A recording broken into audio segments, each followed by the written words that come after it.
Oh my God, what am I doing? Hi everyone, good morning. I hope that you're doing well today. My name is Desi-Rae. Welcome to Just Thinking Out Loud. There's a topic that I decided I want to make a video about. I'm not sure what I'm going to title it, and I'm not sure who to direct it at because I think it applies to many different people in society. But I will start off with the incident that made me think about it initially. I have a friend. He's a super cool guy. He is really into philosophy and he's also really into anarchy. He just moved a few states away and he started a philosophy club. I think that's really cool that he found people to connect with in that way. But he was telling me about some personal problems that he was having, and once he told me what they were, I said to him, "You've been telling me this for about a year now. Why haven't you made the changes? This is something that you can control." And then he proceeded to tell me that he couldn't really do anything about it because of the state and the fact that he had to have a job and go to work, which means that he didn't have time to focus on himself and the things that he needed to do. And I said, that doesn't make any sense because there are lots of people who work more than you. And there are people who probably work harder than you and they find the time. I do think that you have to prioritize and you can't just have your cake and eat it too, but I simply don't think that's true. And then he told me that I don't understand and that he got what I was trying to say, but he doesn't understand the pressure he feels to go to work, or he has to make a living, and I just think he was making excuses. The thing is that, I don't mean to offend you if you ever watch this, but the thing is that actually I do mean to offend you and I did tell him what I thought because I want him to realize that he has personal control over himself, and the decisions that he makes results in actions. And when you have that mindset, you don't get anywhere. It's people who think up here that they can and that their locus of control lies within them and not outside of them. Those are the people that change history, actually, because it's sort of a fatalistic idea, and it reminds me of religion in that there is a way the world works, and you know it. You have this arrogance that you know exactly how it works, and you know your place in society. I'm holding a paintbrush.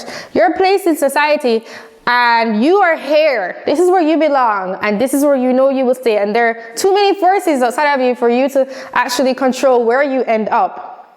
And I think this message could be directed to Black Americans who talk about the legacy of slavery and how it's still affecting them today, even though there are many Black people who also pretty much all around the world, actually many people within the world, but let's just talk about Black people who experience slavery, who don't think like that, and who are quite productive and quite happy and making something of themselves.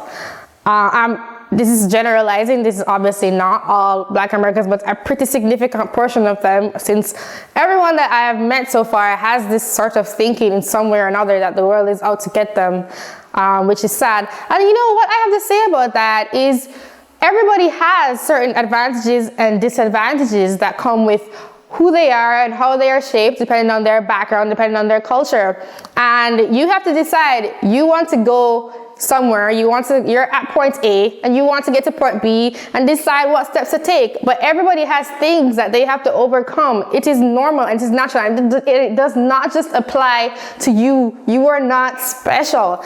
And my take on that is, once you have free will, which you do in this day and age, you can afford to make decisions that affect you. I also think this could be directed to working class Americans. Maybe you don't own the means of production, and maybe you're starting as a low wage earner, but a lot of people start that way and move up through the different income brackets, despite what other people might tell you. You can look that up yourself, looking not just at the income brackets themselves, but actual cohorts and groups of people as you track them throughout time. And even if you never become someone who owns the means of production, you have advantages such as the fact that when you go home, you can stop thinking about work. That's something that most business owners cannot do. And you can also change your position in society. And if you already believe that you can't because there's some big bad power that has control and influence over you, you will never decide to do that. The history of the world is made up of people taking actions and making decisions every single day, and you are making that history, and you're making your personal history right now, which contributes to societal history and eventually the direction that the world takes.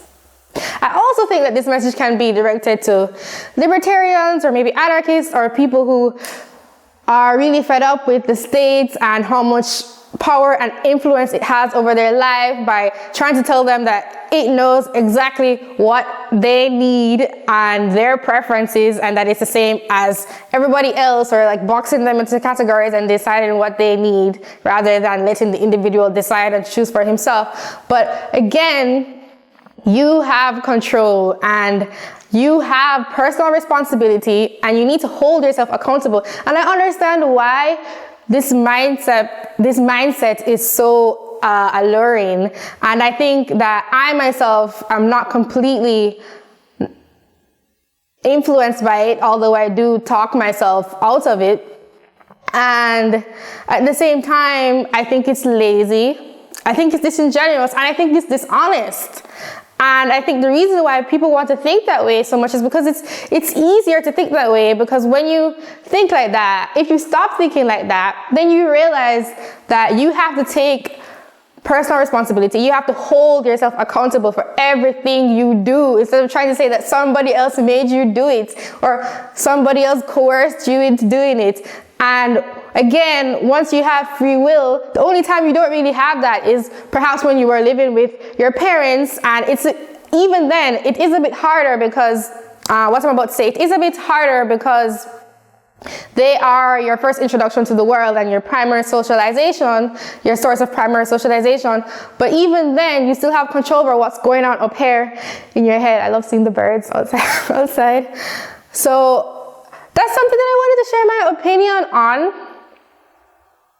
I think people should stop thinking this way, and I think that these ideologies are so dangerous because they make people feel so powerless, and it's a weakness that is very easy to tap into to tell a certain group that especially one that has been persecuted in the past, that you don't have control over yourself, and you always have that control. So I hope that was useful. It is not meant to offend anybody. It is meant to make people see that this is true. It is true. I really think that you can read autobiographies of people who are very successful and see that if you want, or ask people in your life who you've seen move from one place that you would consider not very desirable and get to somewhere else. I wanted to share that. I hope that it was useful and interesting. Thank you for watching. Don't forget to subscribe. Do tell me what you think in the comments. I will talk to you soon. Have a great day. Bye.